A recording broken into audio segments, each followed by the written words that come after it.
most popular session got the biggest room, and some of the prior participants, they even considered taking another round because they liked it so much. So Region EMEA is something that we use in our external reporting. In our internal organization, Region EMEA stands on two pillars. It stands on Region Northwest Europe, which is headed by Emil Larsen, who will join us shortly, and then Region CEMEA, South Eastern Europe and Middle East and Africa. So those are the two pillars, and the latter one is headed by Andrei Popovsky. So without further ado, we'll do 50 minutes of presentations, and then we move into Q&A session. So Andrei, over to you to kick it off. Welcome. Very good afternoon. Please keep eye contact with me because, it's like in a big class, everybody's sitting at the back and nobody's really in the front. I'm super happy that we can share with you our performance within diabetes and obesity and some prospects for the future. But there will be no surprise for you that our graphs will be very similar to what Mike has shown, because of course we are part of the IO and we are one of the biggest chunk of the IO. But let me start from this slide where, please keep in mind that we are representing almost 30% of the world population, but we are a very diverse region. It's cafeteria of all kinds of markets. That's why we have this philosophy market fit approach where we want to play and outperform competition in each and every affiliate, having portfolio of the products which fit best the market needs, and of course then we execute and try to execute flawlessly to gain share. And then if you look at the market itself, first of all, maybe diabetic market, it's growing nicely. There are two segments which are growing significantly more. It's of course GLP-1, where we are present and where we are gaining share. And there is modern oral anti-diabetes market, where we are present as well and we are growing share. So it's very healthy performance and it's very healthy composition of the market. Insulin represents big chunk of our business. It's our heritage. For 100 years we've been present, helping patients suffering from diabetes, selling insulin. So we don't forget those patients and we don't forget this market. We are very optimistically looking forward next coming years when we will be having possibility to launch icodec. And icodec will be revolutionary for the patients suffering from type 2 who are now treated with the basal insulin. And within our region, we have 10 million patients treated with basal insulins. Many of them, they will be belonging to this category of dynamic patients who will be willing to maybe switch and benefit from the once-weekly treatment. When we look at the obesity, it's all about Novo Nordisk so far. We are the company which is growing the obesity market, and market is growing nicely. As you can see, we have accelerated significantly in last couple of years. Please keep in mind that it's not Wegovy only, or it's not Wegovy, it's mostly Saxenda. So having Wegovy in the future, I think the prospects will be even bigger. One slide, how we are performing. We have accelerated our growth. In last 3 years, we've been growing double digit, and this double digit is increasing year by year. So we are very happy to see this performance. And if you zoom in where it comes from GLP-1 obesity, GLP-1 diabetes. But of course, you still see growth of insulin, 6%. One could say, maybe it's not as impressive as GLP-1. Yes, we are talking GLP-1 today, but there is a significant, platform of insulin sales which we have generated for those 100 years of our heritage. So 6% is a nice growth, and of course, keeping in mind once again icodec, that's great opportunity for us. 2 slides before I hand over to Emil. One, GLP-1. As I mentioned, it's growing nicely, and we are growing our market share. That's very important. We have managed to grow almost 10%, at almost 10% of the market share points within 4 years. So I think it's really good performance, and it's very important for IO because we are representing 54% of the total market. for IO. So if we perform well, then IO is showing very good numbers. And then let me zoom into the last slide before we go to obesity, Rybelsus. Are we happy with the performance? I think we are really satisfied and proud of what we have achieved within the last 3 to 4 years. First of all, market itself is growing. We are gaining market share. But what is the most important? In the big markets where we decided to launch Rybelsus, we have made significant progress and we have achieved very competitive, let's say, situation. If you think about Italy, which is mostly, predominantly OAD market, having 27% market share after 2 years of the launch of the product is really impressive. So why I'm saying this, that OAD market is huge. Rybelsus is very good product. It has very good features. It has been recognized by physicians, recognized by the patients, and it's reflected in our performance in the markets where it's reimbursed. But please look at the bottom one, Poland. It's out of pocket.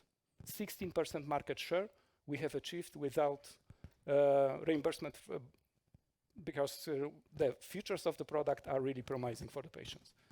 Emil? Thank you very much, Andre. And moving to obesity, but staying with SEMA, I can say that we've had a fantastic acceleration in diabetes with semaglutide in Rybelsus formulation and in Ozempic. But we've also looked to the US, of course, and the numbers that Doug presented that are phenomenally in absolute terms. But the feedback we've had from Wegovy, where we've launched, it's better than we had dared dream of just a year and a bit ago. But if we start with the outside in perspective in the countries where we've launched, then you will see OECD numbers there in terms of the prevalence in the 8 countries where we launched. And you'll see actually quite some differences even within neighboring countries, sort of hovering around just around 20 and close to 30 in the UK and UAE. If you look at the projections from the World Diabetes Atlas going 10, 15 years into the future, this pandemic is not about to stop. There we're looking at some of these countries, or all of them, having more than 3 in 10 with obesity, and countries like the UK and UAE having more than 4 out of 10. So it's a pandemic that's here to stay, and that's why we're so happy to have seen that feedback from where we have launched Wegovy. And that's what you see in the bar below. That basically depicts the penetration of Novo Nordisk GLP-1s, so Saxenda and Wegovy, in the countries out of the population of people with obese people with a BMI above 30. And of course, it really describes that we have an unlocking effect, a transformation of diabetes treatment in just a span of less than a year in Norway and Denmark, where we have launched unconstrained. So we have reached more than 7% of the obese population in those 12 months or so since launch.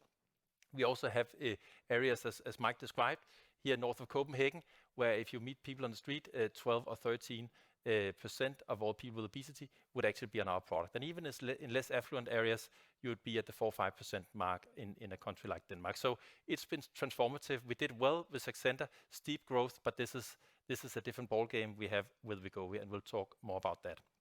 To the right, you just see the growth. Again, we have launched in a small part of the obesity potential in the EMEA region, and we already see a very good growth from the last quarter of 22 to the last quarter of last year. We have seen a growth of 70% from 1 to 1.7 billion with just a few launches, and most of these launches late into the year. But of course, we learned that with the supply situation, we could launch unconstrained in small population countries like Denmark and Norway and gain important insights that I'll be sharing later, but we couldn't do it in large countries like the UK with large obese populations, or Germany, etc. Therefore, we decided to actually take a different approach, a central volume allocation approach, where we said we definitely want to gain experience from other care settings. We want to create real-world evidence together with payers, for instance, and scientific experts, and basically make sure that the experience is established across the world in diabetes care, little by little, as we get more volume. It's also allowed us to gain valuable internal experience, because launching Wegovy is like nothing we've ever tried before. The phone will not stop ringing from journalists, etc. Customers also will reach out to us much more frequently. And of course, we need to be on top of compliance in a controversial area with that kind of demand from patients. So it's a different ballgame, and this controlled approach has actually served us well in terms of getting to many more patients across a larger geography. I should also say that while we say constrained, it's still the biggest launch we've ever had in the UK. So we are not tiptoeing into these countries necessarily. We just make it very clear to our own organizations and to external partners what are the volumes available, and success is selling exactly that and not getting patients started that we cannot follow through with in terms of titration. So it's a difficult task, but it's a very meaningful task, and it's a task where the discussion we have with healthcare providers on a daily basis out in the field is, with a constrained amount of supply, how can we get the most health out of every scarce pen we have? And that is a very meaningful discussion, of course, that to have at the moment. But super interesting. I'll share a little bit some of the learnings we've had. And to the left side, you have the learnings from the first 12 months where we in Denmark and Norway were unconstrained on the volumes, but still careful in terms of how much demand we created. What we saw was that in every corner of Denmark and Norway, within just a few weeks, we would have prescriptions. We have 90% of GPs in the two countries as prescribers, and many of them we had not had interactions with before we launched. So a lot of them also called us for education, etc. So a whole new universe opening up with a lot of breadth and actually also a lot of depth. So the average number of prescriptions in Norway, we estimate, is around 8.5 or so per GP. And in Denmark, more than 80% of GPs have had more than 8 scripts. So breadth and depth instant compared to what we've seen with any other launch in the past. We also have seen a lot of private clinics popping up. There's already been a strong setting for private pharmacy chains in the UK. But in a country like Denmark, it's not been the tradition, but we've seen that channel opening up with quite some speed as well. The positive experience has been overall that despite the speed of the uptake and the patient volumes, the data we have suggests that patients are actually very much on label. So in Denmark, we have a large real-world database that we got in September, 90,000 scripts or so, and we could see that 80% of the patients had a comorbidity or risk factor. We have a bit more sporadic data on BMI, but the data we have also suggests early to mid 30s in terms of BMI as the average. And then on adherence, it's almost too early days to talk adherence, because what is adherence half a year into a launch or even a year, because the patients that could take you up in terms of average have not been around for so long. But we are now keep on modeling longer stay time and sort of hovering around 9 months in a Danish setting at the moment. But of course, hoping it will increase over time. And this is quite impressive in a Danish system. In chronic care, patients have not been used to paying out of pocket. We tried over the years across Europe, by the way, to make patients pay just a little bit of copay for innovative treatments and not been very successful in diabetes. It's a completely different game here in terms of willingness to pay. So quite interesting and a lot of good learnings in that. And we're actually very positively surprised by adherence, where we keep tweaking also our supply. So we supply more of the higher dose presentations of Wegovy to all the markets. In the UK and the other early markets that we came in with here in the fall, Switzerland included, we actually had quite good feedback on the controlled launch, where early on we made it clear to partners what was the supply they could expect. Doctors knew approximately how many scripts could we honor. And also externally, the sentiment has been positive. So we are happy with that decision. We also saw a surprisingly fast switch from Saxenda to Wegovy. That's a wonderful switch in terms of a product upgrade, but it's also a big help, of course, to Henrik and the product supply organization, because we go from a once weekly treatment, or once daily to a once weekly treatment, and it's the same pen. So instead of building many more factories, which we should also do, by the way, we get an extra help here by serving a lot more patients with the same number of pens. Finally, we've actually been positively surprised by reimbursement. We had it from the get-go in the UK, a broad population with a stamp of approval from the National Institute of Clinical Excellence. Can hardly get any better in terms of cost effectiveness assessment.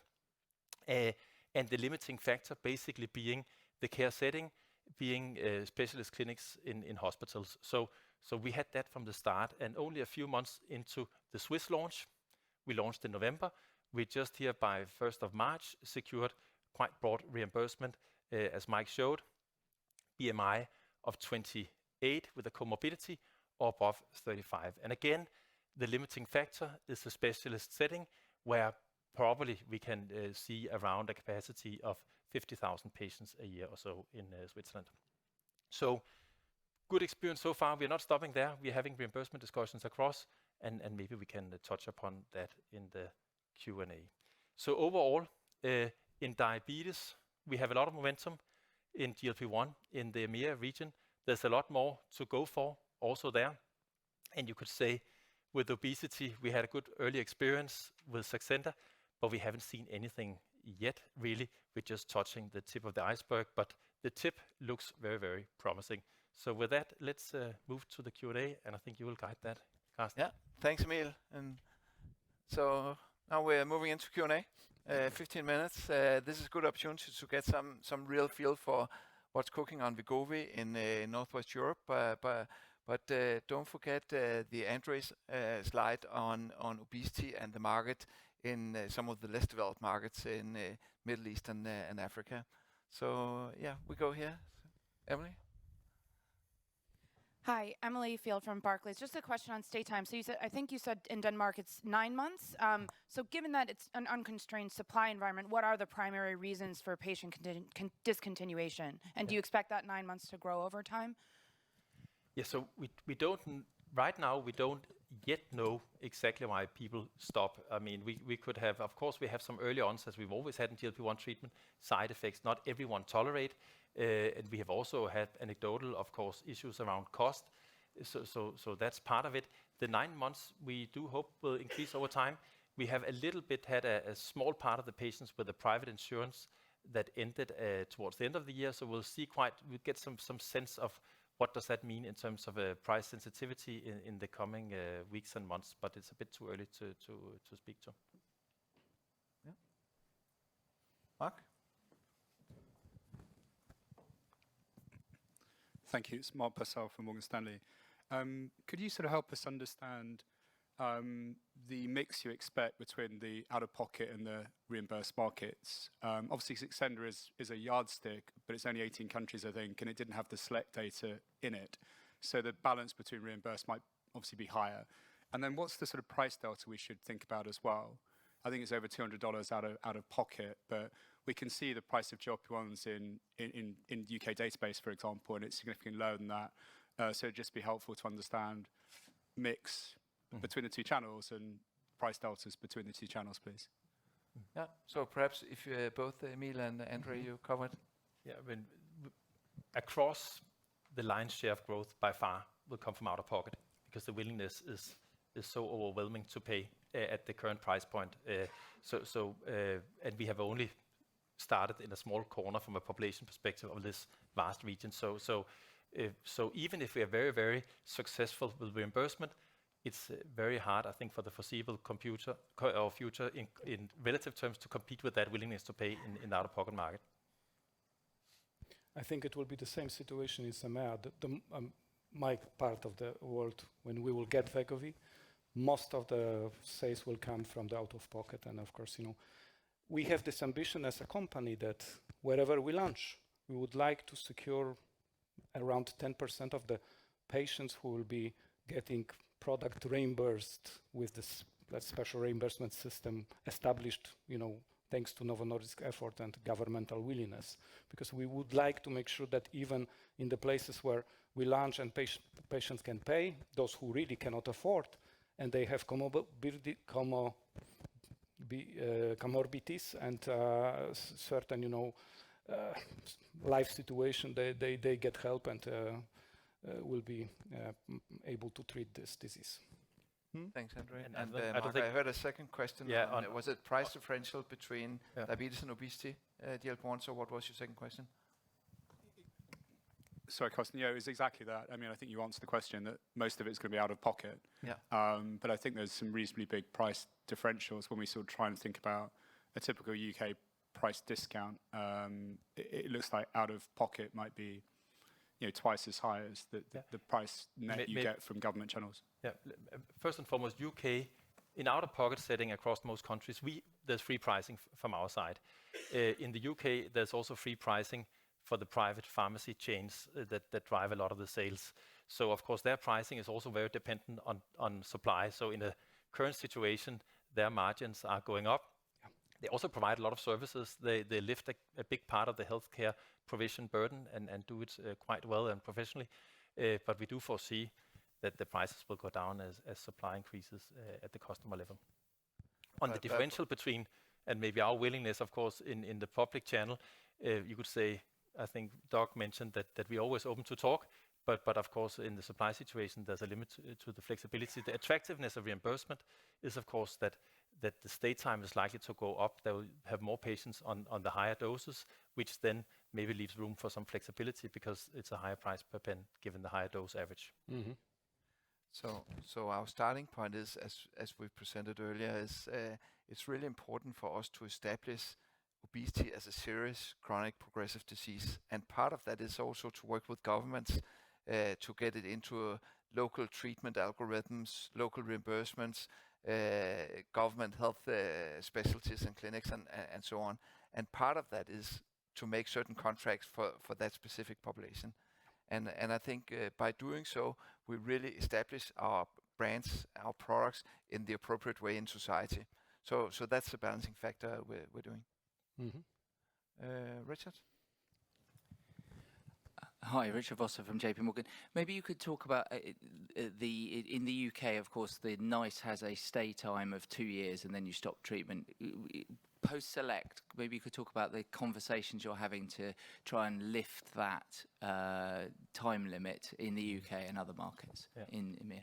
Yeah, good point, because of course their cost effectiveness pool was before select. So of course we are having those discussions. But in the UK, we also, of course, have to get started first. It takes some time from the NICE approval to trickle down to the local care setting. So that's what we are focusing on now, and creating that real-world experience. Because of course, we want to show the stay time, show the hard outcomes in the real world, and then hopefully we can also address the 2-year limitation down the road. But it's really a matter of getting started, also in the UK, on the ground in these specialist centers. And it is a time-bound contract with the NHS, right? Which goes both ways in reality. So they learn how the product works in their setting. It generates real-world evidence, and then of course we understand how this channel works in the UK market. Yeah. Henrik. Henrik Ved, CE Worldwide. One question: how do you handle off-label use of Ozempic in obesity in the markets where you've not launched Wegovy? We have, of course, people in the field and who very, very clearly describe and educate on the correct indication. And we have no, I mean, that it's a big issue. We have also had a lot of general managers who've been very vocal in the media on addressing this, and we work with authorities in every way to educate. If we see, let's say, private clinics, providers, etc., that are not living up, it could also be in obesity, by the way, to the indication, then of course we also notify authorities, so we are quite proactive there. It's impossible for us to know the exact share of sales that are where this is happening, but our impression is it's quite limited, and of course the best solution long term is to launch Wegovy and have that option as well, to where we should have the real discussion around serious chronic care of people with obesity. So. The complication, of course, being that we can control the market until distribution, and we can control all our communications around the product and education around the product for appropriate on-label use. And then from there, it's really a medical assessment about a specific patient and whether any given product is appropriate for that specific patient. And then if we see data that is indicating misuse, then of course we report that. But it is ultimately a medical evaluation. Yeah, Klaus. Klaus Johansen, Global Health Invest. Just maybe you could help us to understand when you engage in a dialogue with the European authorities in each country. We have the select data, but what is the second most or the third most important discussion point? How to save costs for the system? We have the 20% reduction, but what is the second and third most important? Good point. So what's our best health economic arguments, Emil, when you talk to the different countries? And then Andre, perhaps you can cover in your markets afterwards. Yeah. I think it's a very strong argument that we decrease the risk of diabetes, where we have a very well sort of understood cost setting for people who develop diabetes on top of the cardiovascular events. So reversing the risk factors and pre-diabetes is one of our key arguments. We also very much, of course, want to get into a discussion on productivity. It's not always that authorities are as receptive to that discussion as we would like, because it can also be a bit siloed between, let's say, ministries. But that, of course, is one we would very much like to drive with the real-world evidence. What is the attachment to the labor market? Because we think there are very, very strong arguments. But that takes time, and it will also take real-world evidence to really take that discussion home. And then I would say the other part, as I said, is it's very much budget impact, of course, understanding that, making sure that on both sides of the table we are comfortable with the volume uptake, so we can honor it, and of course payers can afford it. Andre? Maybe anecdotal. One anecdote from Italy. Recently, Italian government is focusing on obesity, and we don't have Wegovy on the market, but they want to discuss obesity, and they want to discuss obesity because they recognize that it's a big burden from a health perspective, but labor perspective as well. And they call us to the table, and we are now entertaining discussion about future reimbursement for the cohort of patients which needs this support mostly. But that's good moment, because we have to establish those small groups of patients where they get support from the government. Then of course real world evidence will kick in, and then we can enlarge groups in the future. And I would say that based on Select, we have updated our health economic modeling and looked at over and above what was in the STEP trials, how does Select impact, and some of the bigger impacts is really on the benefits in terms of progression to diabetes, in terms of health economic modeling, heart failure and hospitalization. So they really drive improvement in when you look at our own internal health economic modeling. And of course, that is what we are using when we talk to the different countries about how do they get the biggest bang for the buck, so to say, and how do they control kind of the budgetary impacts in terms of the appropriate patient segments for which they reimburse. Yeah. Thomas?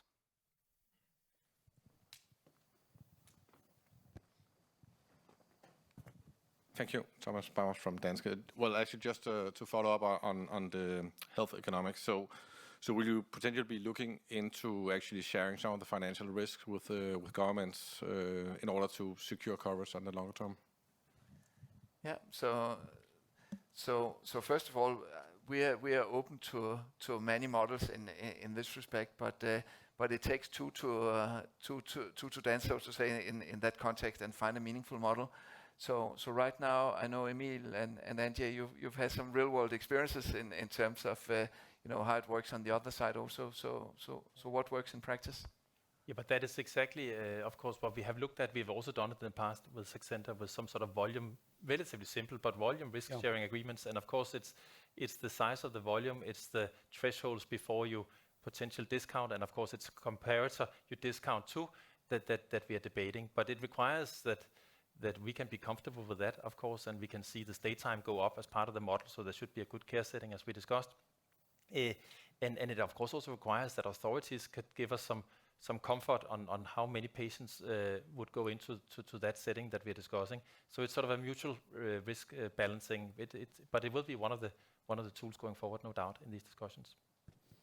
If you allow me to answer this slightly differently, because Emil is responsible for Europe. I've been traveling the world, and in most of the markets, it's out of pocket, where which is driving the growth for Novo Nordisk. And for Saxenda, it's only out of the pocket, which I was dealing with in Latin America and now in EMEA. This is the first time in the, let's say, in my career when I see that patients in Europe, they are willing to pay out of the pocket.